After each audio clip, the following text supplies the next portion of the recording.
سب سے زیادہ درد آپ کو دشمن کی بات سے نہیں ہوتا، بلکہ آپ کو اس بات کا زیادہ دکھ ہوتا ہے کہ جسے آپ نے اپنا سمجھا، آپ نے اپنا دکھ، اپنا راز، اپنا جو سیکرٹ ہے وہ اس شخص کے سامنے بیان کیا، پھر اسی شخص نے آپ کا راز لوگوں میں پھیلایا، آپ نے سچ بولا اور اس نے جھوٹ بولا۔ لیکن کیا آپ کو ایک انسان کے دھوکے کی وجہ سے پوری دنیا سے بدگمان ہو جانا چاہیے؟ آج کی ویڈیو کے آخر تک آپ قرآن و سنت کی روشنی میں یہ جان جائیں گے کہ جب کوئی انسان آپ کا اعتماد توڑ دیتا ہے تو پھر اسلام آپ کو انتقام، نفرت، بدگمانی کے بجائے ایک نیا راستہ دکھاتا ہے۔ لیکن اس موضوع میں ایک ایسی حقیقت بھی ہے جسے اکثر لوگ نہیں سمجھ پاتے، اور آخر میں ہم حضرت کعب بن مالک رضی اللہ تعالیٰ عنہ کے واقعے سے یہ جانیں گے کہ سچ بولنے کی جو قیمت ہے وہ آخرکار اتنی بڑی کیوں ہوتی ہے، اور سچ ہی ہمیں اللہ کے زیادہ قریب کیوں لے جاتا ہے۔ اور یہی وہ مقام ہے جہاں قرآن ہمیں اعتماد کے ساتھ ساتھ زبان کی ذمہ داری بھی سمجھاتا ہے۔ قرآن کی آیت ہے کہ یا ایھا الذین آمنوا اتقوا اللہ وقولوا قولا سدیدا، جس کا مفہوم ہے کہ اے ایمان والو، اللہ سے ڈرو اور سچی اور درست بات کیا کرو، کیونکہ اعتماد صرف اس چیز کا نام نہیں کہ کوئی آپ کی بات رکھ لے، بلکہ کبھی کبھی آپ خود بھی اپنی زبان کے محافظ بنیں۔ کبھی کسی انسان کو آپ نے اپنا بہت قیمتی انسان سمجھا ہو اور اس نے آپ کا جو راز ہے وہ ہر جگہ پھیلا دیا ہو، کبھی کسی پر آپ نے مکمل بھروسہ کیا ہو، اس نے وہاں دھوکہ دیا ہو جہاں پر توقع کم تھی، اور پھر آپ کا دل جو ہے وہ یہی کہتا ہے کہ اب میں کسی پر بھروسہ نہیں کروں گا۔ آپ لوگوں سے ملتے ہیں لیکن آپ کے دل کے جو دروازے ہیں وہ ہمیشہ کے لیے بند ہو جاتے ہیں۔ آپ مسکراتے بھی ہیں، محفلوں میں جاتے ہیں، لوگوں کے ساتھ معاشرے میں گل مل کر رہنا شروع کر دیتے ہیں، لیکن آپ دل ہی دل میں یہ سوچنا شروع کر دیتے ہیں کہ اب دوبارہ کسی پر بھروسہ نہیں کریں۔ لیکن یارو، ایک سوال ہے کہ کیا ایک انسان کے دھوکہ دینے کی جو سزا ہے وہ آپ پوری دنیا کو دیں گے؟ اور صحیح بخاری میں یہ حدیث موجود ہے، رسول اللہ صلی اللہ علیہ وسلم فرماتے ہیں کہ مسلمان وہ ہے جس کی زبان اور ہاتھ سے دوسرے مسلمان محفوظ رہیں۔ لیکن اعتماد، دھوکہ اور بھروسہ ٹوٹنے کے بعد سب سے زیادہ خطرناک چیز دوسرے لوگوں سے بدگمانی نہیں، بلکہ اپنی ذات کے ساتھ اپنے دل میں بدگمانی پیدا کرنا ہے۔ تو یہیں سے اصل امتحان شروع ہوتا ہے۔ آج کی جو کہانی ہے وہ ہے حضرت کعب بن مالک رضی اللہ تعالیٰ عنہ کے بارے میں۔ مدینہ کا ایک لشکر غزوہ تبوک کی طرف روانہ ہوا، اور یہی وہ لشکر تھا جس میں حضرت کعب بن مالک شامل نہ ہو سکے، اور وہ خود فرماتے ہیں کہ اس وقت ظاہری طور پر میرے پاس کوئی ایسا عذر موجود نہیں تھا کہ جس کی بنا پر میں اس لشکر میں شامل نہ ہو سکا۔ جب رسول اللہ صلی اللہ علیہ وسلم واپس تشریف لے آئے تو وہاں پر جتنے بھی موجود لوگ تھے وہ اپنے اپنے عذر پیش کرنے لگے کہ کس بنا پر ہم جنگ میں شامل نہیں ہو سکے، اور حضرت کعب بن مالک کے پاس بھی یہ راستہ تھا، اگر وہ چاہتے تو کوئی بہانہ بنا کر اپنا عذر پیش کر سکتے تھے، لیکن حضرت کعب بن مالک نے ہمیشہ سچ بولنے کا فیصلہ کیا۔ انہوں نے عرض کی، یا رسول اللہ، میں سچ بولتا ہوں کہ میرے پاس کوئی ایسا عذر نہیں تھا کہ جس کی بنا پر میں جنگ میں شامل نہ ہو سکا، بلکہ میں اس وقت طاقت محسوس کر رہا تھا، بالکل ٹھیک بھی تھا، اور یہ سچ بولنا اتنا آسان نہیں تھا۔ اور پھر وہ وقت آیا کہ جب سچ بولنے کی جو قیمت ہے وہ حضرت کعب بن مالک کو ادا کرنی پڑی۔ پھر رسول اللہ صلی اللہ علیہ وسلم نے اپنے صحابہ کو یہ حکم دیا کہ کعب اور ان کے دو ساتھیوں سے 50 راتیں کوئی بات نہ کی جائے، اور یہ آزمائش چلتی رہی۔ حضرت کعب بن مالک کے پاس جھوٹ بولنے کا جو راستہ تھا وہ پہلے بھی تھا اور اب بھی تھا، لیکن یہ وہ صحابی ہیں کہ جنہوں نے ہمیشہ سچ پر کھڑے رہنے کا فیصلہ کیا۔ پھر وہ لمحہ آیا کہ جب اللہ تعالیٰ نے ان کی توبہ کو قبول فرمایا، اور یہ جو واقعہ تھا، یہ جو لمحہ تھا، اس کو قرآن میں ہمیشہ کے لیے محفوظ کر دیا۔ سچ کبھی کبھی آپ کو لوگوں کے سامنے، معاشرے کے سامنے تنہا ضرور کر دیتا ہے، لیکن اللہ کے سامنے، اللہ کی بارگاہ میں آپ کا جو مقام ہے وہ بلند ہو جاتا ہے۔ حضرت کعب بن مالک نے اپنے فائدے کے لیے، اپنی ذات کے لیے جھوٹ نہیں بولا اور سچ کو پریورٹی دی، اور جب دنیاوی طور پر مشکل وقت آیا، مشکل لمحہ آیا، تو اللہ تعالیٰ نے آخرکار ان کے سچ کو عزت دے دی۔ یہ صرف اعتماد ٹوٹنے کی کہانی نہیں، بلکہ یہ کہانی ہمیں بتاتی ہے کہ انسان کی رہنمائی سے بھی زیادہ اہم اللہ کے سامنے سچا ہونا ہے۔ ذرا خود سے پوچھیں کہ اگر آج سچ بولنے سے لوگ آپ سے دور ہو جائیں تو کیا آپ پھر بھی سچ بولیں گے؟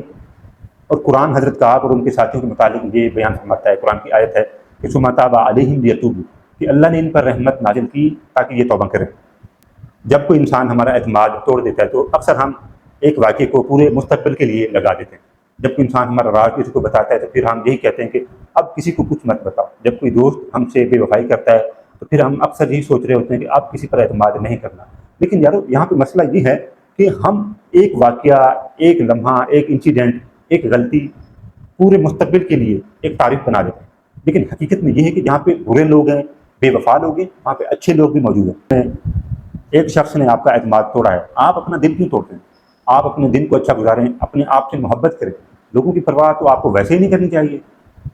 اب تک ہم نے سمجھا کہ اعتماد ٹوٹنے کے بعد جو درد ہوتا ہے انسان کو وہ حقیقی ہے، لیکن یہ بھی انصاف نہیں ہے کہ ہم ایک انسان سے دھوکہ کھائیں اور سب کو ویسا سمجھیں۔ ہر ایک کے پاس اپنا ضمیر ہوتا ہے، ہر ایک کے پاس اپنی خوبصورتی ہوتی ہے۔ اگر کوئی بے وفائی کرنے والا ہے تو وفا کرنے والے آپ بھی تو ہیں نا۔ اور بخاری کی حدیث بھی موجود ہے، رسول اللہ صلی اللہ علیہ وسلم فرماتے ہیں کہ منافق کی 3 علامتیں ہیں۔ پہلی یہ کہ جب بھی بات کرے گا جھوٹ بولے گا، دوسری علامت یہ کہ جب بھی وہ لوگوں سے وعدے کرے گا تو وہ وعدے پورے نہیں کرے گا، اور تیسری جو سب سے موسٹ امپورٹنٹ علامت ہے وہ یہ ہے کہ جب ان کے پاس لوگ اپنی امانتیں رکھوائیں گے تو وہ ان امانتوں کو ان لوگوں کو واپس نہیں کرے گا، یعنی امانت میں خیانت کرے گا۔ اب بیسیکلی یہ وہی علامتیں ہیں جو ایک اعتماد اور بھروسہ توڑنے والے لوگوں میں پائی جاتی ہیں۔ اعتماد مانگا نہیں جاتا، یہ کمایا جاتا ہے، اور اگر یہ اعتماد انسان کی زندگی میں کم ہو جائے یا ٹوٹ جائے کسی کی نظروں میں، تو پھر اس کو بنانے کے لیے الفاظوں کی ضرورت نہیں ہوتی، بلکہ کردار چاہیے۔ وہ کردار جو وعدے پورے کرے، امانتیں واپس کرے، سچ بولنے کی طاقت رکھتا ہو، یہ وہ کردار ہے جو دوبارہ آپ کو دوسروں کی نظر میں اعتماد کے قابل بناتا ہے۔ کبھی کبھی اللہ تعالیٰ ہمیں کسی انسان کے ذریعے ایک سبق دیتا ہے۔ کوئی انسان ہماری زندگی میں آتا ہے، پھر وہ ہمیں چھوڑ کے چلا جاتا ہے۔ کوئی انسان ہمیں دھوکہ دے کے چلا جاتا ہے، کوئی انسان ہمارے اعتماد کو ٹھیس پہنچا کے چلا جاتا ہے، کوئی انسان ہماری زندگی میں آتا ہے، ہمارے راز کو جاننے کے بعد ان رازوں کو لوگوں میں افشاں کر دیتا ہے۔ یہ درد واقعی بہت خطرناک ہوتا ہے، لیکن اس درد کے بعد آپ کے پاس 2 راستے ہیں۔ یا تو آپ بھی ویسے بن جائیں جیسے یہ لوگ آپ کی زندگی میں آئے، یا تو آپ پھر اپنی زندگی میں یہ فیصلہ کریں کہ اب میں اپنے کردار کو اتنا قیمتی بناؤں گا کہ کسی کے برے رویے کی وجہ سے میں اپنا قیمتی وقت اور قیمتی لمحہ اور قیمتی سوچ برباد نہیں کروں گا۔ کسی نے آپ کا اعتماد توڑا تو آپ اپنا کردار مت توڑیں۔ ذرا اپنے دل سے پوچھیں کہ اگر کوئی شخص آپ کو دکھ دیتا ہے، تکلیف دیتا ہے، تو کیا آپ اس کے برے رویے کی وجہ سے اپنا کردار خراب کریں گے یا اپنے کردار کو قیمتی بنائیں گے؟ اسلام نے ہمیں لوگوں کے ساتھ حسن سلوک، بھائی چارگی اور امانت داری ضرور سکھائی ہے، لیکن اس کا مطلب یہ نہیں ہے کہ ہم بغیر سوچے سمجھے لوگوں پر بھروسہ کریں اور اپنے راز لوگوں کو بتائیں۔ بخاری اور مسلم دونوں میں یہ حدیث موجود ہے، رسول اللہ صلی اللہ علیہ وسلم فرماتے ہیں کہ مومن ایک سوراخ سے 2 مرتبہ نہیں ڈسا جاتا، یعنی حدیث بھی ہمیں بتاتی ہے کہ ایک مرتبہ اگر آپ کا اعتماد ٹوٹ جائے تو پھر اس جگہ پر ان لوگوں پر دوبارہ اپنا وقت برباد نہیں کرنا۔ یعنی معاف کرنا ایک چیز ہے اور دوبارہ وہی غلطی کرنا، ان جگہوں پر ان لوگوں میں دوبارہ جانا، یہ دوسری غلطی ہے، اور یہ بہت بڑی غلطی ہے جو انسان کرتے ہیں اور پھر دوبارہ دھوکہ کھاتے ہیں۔ اگر کسی نے آپ کا اعتماد، آپ کا بھروسہ توڑا ہے تو اسلام ہمیں یہ نہیں کہتا کہ آپ نفرت میں جلتے رہیں یا حسد اور کینہ پال لیں، اور اسلام ہمیں یہ بھی نہیں کہتا کہ ہم کسی سبب کے بغیر دوبارہ ان لوگوں پر بھروسہ کریں۔ ذرا اپنے دل سے پوچھیں کہ میں اسے معاف کر سکتا ہوں، لیکن کیا مجھے اپنی زندگی میں اپنی حدود، اپنی جو باؤنڈریز ہیں وہ سیٹ نہیں کرنی چاہیے؟ اب سوال یہ نہیں کہ اس شخص نے آپ کے ساتھ کیا کیا، دھوکہ دیا یا بے وفائی کی، بلکہ اصل سوال یہ ہے کہ اب آپ اپنے دل اور اپنی زندگی کو کیسے سنبھالیں گے۔ پہلا جو اصول ہے وہ یہ کہ حقیقت کو قبول کرو۔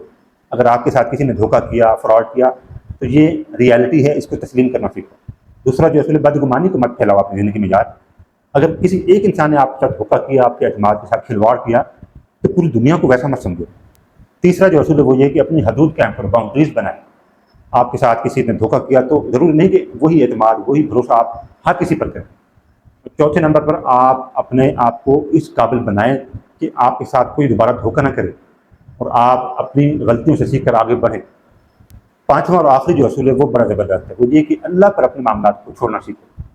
جو انسان ان اصولوں پر چلنا سیکھ جاتا ہے، پھر وہ لوگوں پر بھروسہ تو کرتا ہے لیکن سوچ سمجھ کر، لوگوں پر احسان تو کرتا ہے لیکن سوچنے کے بعد۔ اگلے 7 دن صرف ایک کام کریں، جس انسان نے آپ کو دکھ دیا، آپ کو دھوکہ دیا، آپ کے ساتھ بے وفائی کی، اس انسان کو یاد کرنے کی بجائے، اس کے ساتھ نفرت کرنے کی بجائے اپنی زندگی پر فوکس کریں، اپنی اچیومنٹ پر فوکس کریں، اپنے گول کو سامنے رکھیں اور اس کے لیے کام کریں۔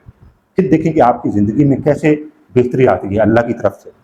اگر آپ اخلاص کے ساتھ ان باتوں پر عمل کریں تو میرے خیال میں آپ کے دل کا جو بوجھ ہے وہ ضرور کم ہوگا، اور اعتماد کی جو کیفیت ہے وہ خود کے ساتھ آپ کا جو رشتہ ہے وہ مضبوط ہو جائے گا۔ تصور کریں کہ آپ نے اپنے قیمتی دوست کو ایک بہت قیمتی راز بتایا، آپ نے یہی سوچا کہ یہ میرا اپنا دوست ہے، میرا فیملی ممبر ہے، کسی کو نہیں بتایا، لیکن جیسے جیسے وقت گزرتا ہے وہی آپ کا راز دوسرے لوگوں میں بھی پھیل جاتا ہے۔